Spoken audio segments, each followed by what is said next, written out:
नमस्कार, Taratara boys YouTube channel के अंदर आप सभी का एक बार फिर से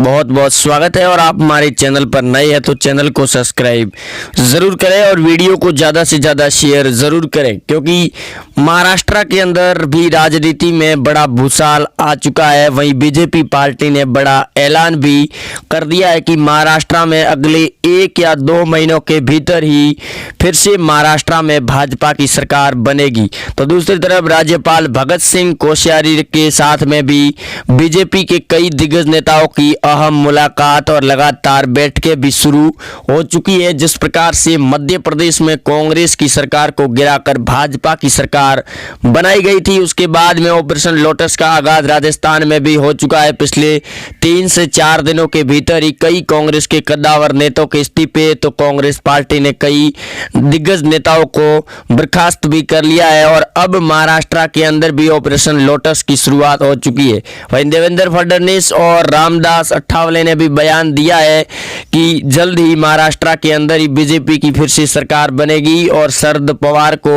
अठावले ने यह भी कहा है और ऑफर भी दिया है कि वो शिवसेना पार्टी को छोड़कर भाजपा पार्टी एनडीए के साथ समर्थन करे, ताकि महाराष्ट्र में फिर से विकास की गंगा बहाई जाए। क्योंकि उद्धव ठाकरे और बीजेपी के बीच में कई वर्षों से गठबंधन रहा था, लेकिन इस बार उद्धव ठाकरे ने सीएम पद की कुर्सी हासिल करने के लिए भाजपा पार्टी से गठबंधन तोड़ दिया, जिसके बाद में लगातार अटकलें सामने आती रही और भाजपा पार्टी उद्धव ठाकरे को मनाते हुए नजर आई। लेकिन आखिरी वक्त में एमवीए यानी कि एनसीपी, कांग्रेस और शिवसेना का गठबंधन होकर सरकार बना ली गई। अब रामदास अठावले जो बीजेपी के कद्दावर दिग्गज केंद्रीय नेता है, उन्होंने बयान ये भी दिया है कि उन्होंने शरद पवार से बातचीत कर ली है और जल्द ही महाराष्ट्र में भी उद्धव ठाकरे की सरकार और कांग्रेस को तगड़ा झटका होगा। यहाँ तक कि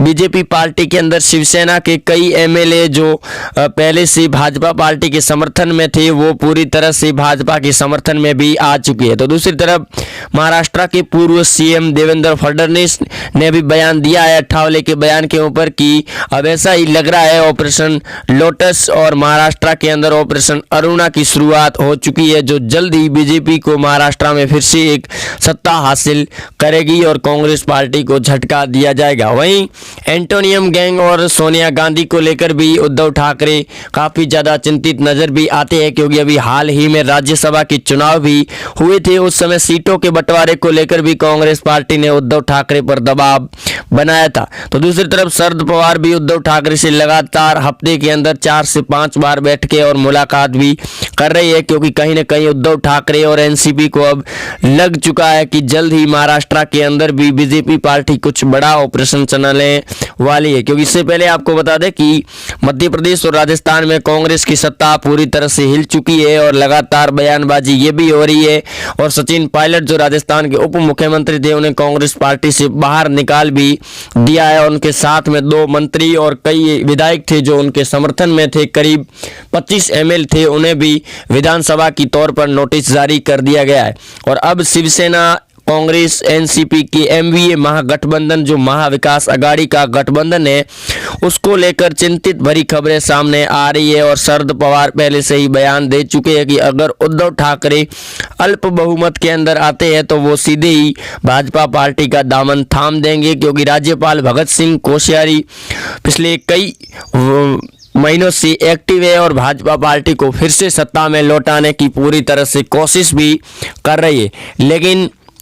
विधानसभा 2019 के जो चुनाव हुए थे, उस समय भी राज्यपाल भगत सिंह कोश्यारी ने कई बार गेंद पाले के अंदर बीजेपी में फेंकी थी, लेकिन आखिरी वक्त में बीजेपी पार्टी पूर्ण बहुमत साबित नहीं कर पाई और अपने सीटों को गंवा दिया गया। लेकिन अब जैसे ही एनसीपी के अगर एमएलए भाजपा पार्टी के अंदर शामिल होते हैं तो उद्धव ठाकरे को तगड़ा झटका होगा। और अजित पवार जो उप मुख्यमंत्री है, वो पहले से ही कह चुके हैं कि उनके समर्थन में जो भी 15 एमएलए है वो भाजपा पार्टी को समर्थन दे सकते हैं, जो कभी भी ऐसा बड़ा ऐलान किया जा सकता है। क्योंकि अट्ठावले के बयान के बाद उद्धव ठाकरे और संजय राउत लगातार अब बयानबाजी कर रहे हैं कि राजस्थान के बाद अब तीसरा नंबर मध्य प्रदेश का के बाद में अब महाराष्ट्र का लग चुका है और जल्द ही महाराष्ट्र के अंदर भी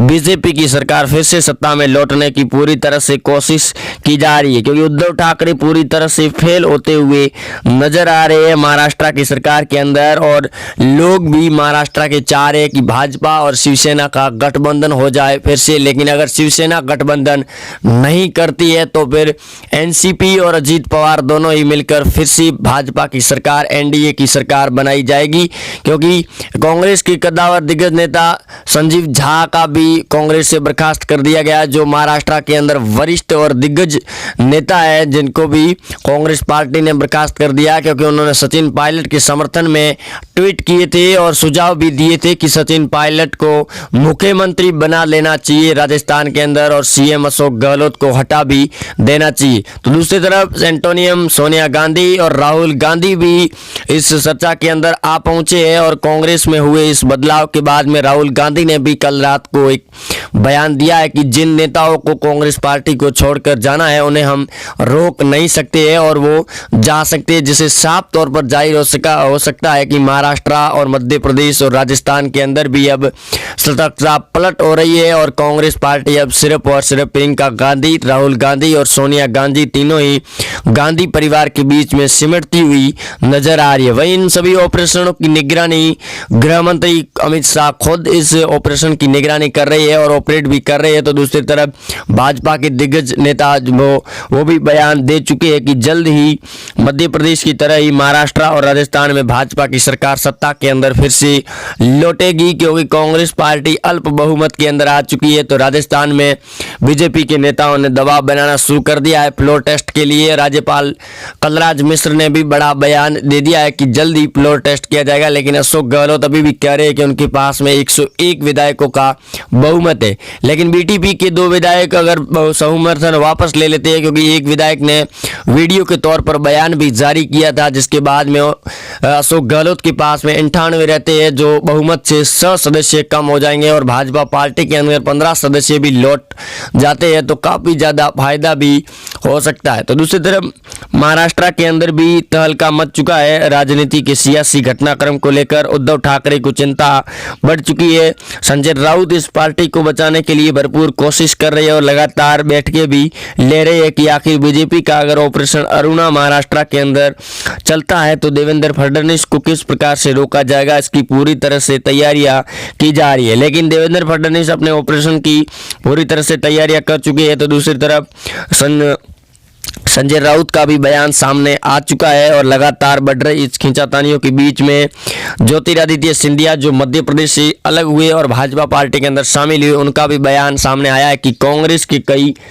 एमएलए जो महाराष्ट्र के अंदर है वो भाजपा पार्टी के और उनके संपर्क में बताए जा रहे हैं, जिसके चलते अब देखना ये है कि उद्धव ठाकरे की कुर्सी बच पाती है या फिर नहीं बच पाती है। क्योंकि अट्ठावले के बयान के बाद सियासी और भी पारा चढ़ चुका है और राजस्थान में जिस प्रकार से घटनाक्रम सियासी हुआ था उसके बाद में अब तो पूरी तरह से लगना तय हो चुका है कि महाराष्ट्र में भी अब सरकार का तख्ता पलट होने से कोई रोक भी नहीं सकता है। क्योंकि पिछले कई महीनों से लगातार कांग्रेस एनसीपी के बीच में खींचातानी और भी बढ़ती हुई नजर आ रही है, जिसके चलते अब देखना यह है कि महाराष्ट्र में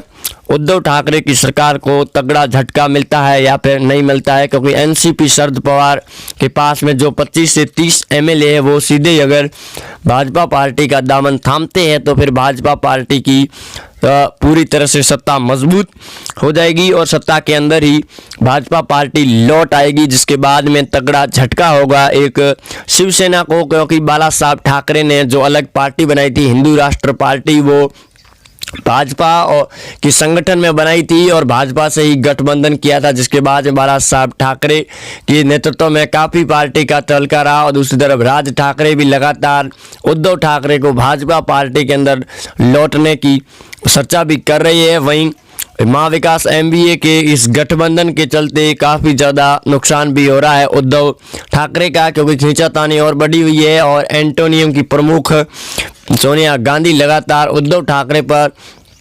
महाराष्ट्र के अंदर दबाव बनाए हुए कि अगर उद्धव ठाकरे को अपनी सत्ता की कुर्सी चलानी है तो उसकी चाबी सोनिया गांधी के पास में रहेगी। जैसा सोनिया गांधी बोलेगी उसी हिसाब से उद्धव ठाकरे को चलना होगा, अन्यथा कांग्रेस के समर्थक और समर्थन वापस भी लिया जा सकता है। क्योंकि राज्यसभा चुनाव के अंदर देखा जा चुका है सीटों के बंटवारे को लेकर कांग्रेस पार्टी ने 4 सीटों पर उद्धव ठाकरे पर दबाव बनाया और आखिरी वक्त में 3 सीटों पर फैसला देना पड़ा। लेकिन अब उद्धव ठाकरे की कुर्सी पूरी तरह से संकट में आ चुकी है, क्योंकि ऑपरेशन अरुणा और ऑपरेशन लोटस भी शुरू हो चुका है। राजस्थान के, मध्य प्रदेश और महाराष्ट्र में, धीरे धीरे झारखंड और गुजरात के अंदर भी काफ़ी ज़्यादा तहलका मचता हुआ दिखाई दे रहा है। क्योंकि गुजरात में पहले से ही 15 से 20 एमएलए इस्तीफा दे चुके हैं। राजस्थान में भी अब सियासी घटनाक्रम शुरू हो चुका है और जल्द ही मध्य प्रदेश की तरह राजस्थान और महाराष्ट्र में भी सत्ता का तख्ता पलट किया जाएगा। वहीं आप भी अगर महाराष्ट्र के अंदर भाजपा की सरकार देखना चाह रहे हैं तो वीडियो को लाइक और कमेंट बॉक्स के अंदर जय महाराष्ट्र, जय भाजपा जरूर लिखें, ताकि हमें भी पता चल सके कि आप महाराष्ट्र के लोग भी बीजेपी पार्टी को महाराष्ट्र में देखना चाहते हैं, जिसकी वजह से शिवसेना को तगड़ा झटका मिलेगा और एनसीपी शरद पवार भाजपा पार्टी का दामन थामेंगे। वहीं जुड़े रहेंगे आप हमारे साथ, चैनल को सब्सक्राइब कर दें। मिलते हैं अगले अपडेट के साथ, तब तक के लिए जय हिंद, वंदे मातरम।